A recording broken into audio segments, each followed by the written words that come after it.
beaucoup de trésors dans la presse, en dehors des unes. J'ai quelque chose dans ma manche, je vais dire, Ah, et même dans excellent. la manche. Ouais, Vous allez ouais. comprendre, regardez. Ah bah oui, Nous sommes dans la Cotentin. Des maisons de pêcheurs, des embarcations multicolores.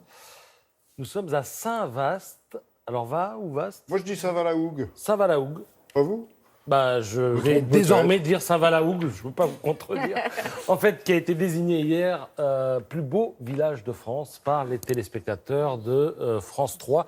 Plus de 700 000 personnes ont voté et c'est donc Bien. ce village C'est qui a mérité. gagné. Alors, on est au fin fond de la presqu'île du Cotentin, hein, Oui. un petit port Très avec joli une site. petite rade où se dressent 2 tours Vauban qui sont déjà inscrites au patrimoine mondial de l'UNESCO. Il y a aussi un parc à huîtres. Oh, excellent.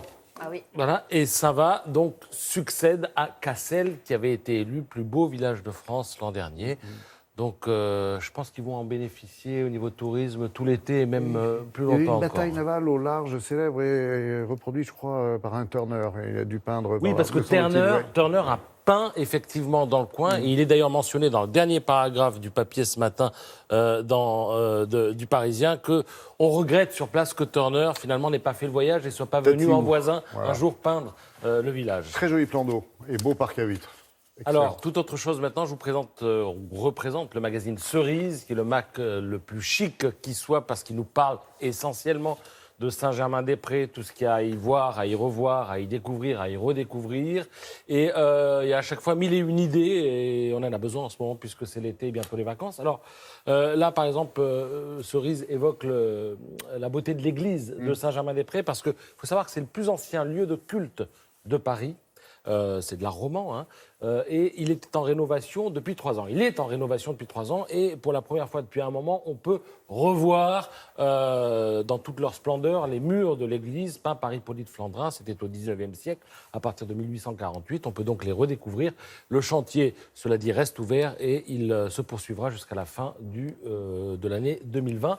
Cerise donne aussi des idées dans d'autres quartiers de Paris. Alors je signale par exemple, regardez en haut, un musée du street art flottant, ça s'intitule Fluctu Art, c'est amarré côté pont des Invalides, ça propose des artistes émergents mais aussi des artistes mondialement connus, l'entrée est gratuite, je le signale. Et puis alors la Tour Eiffel pour ses 130 ans propose ce qu'on appelle des escape games au premier étage, c'est-à-dire vous allez sur place, on vous propose des énigmes, des jeux de rôle, des parcours interactifs, ça dure jusqu'à la fin de l'année et évidemment même si vous ne trouvez pas, on vous laisse redescendre et quitter le premier étage.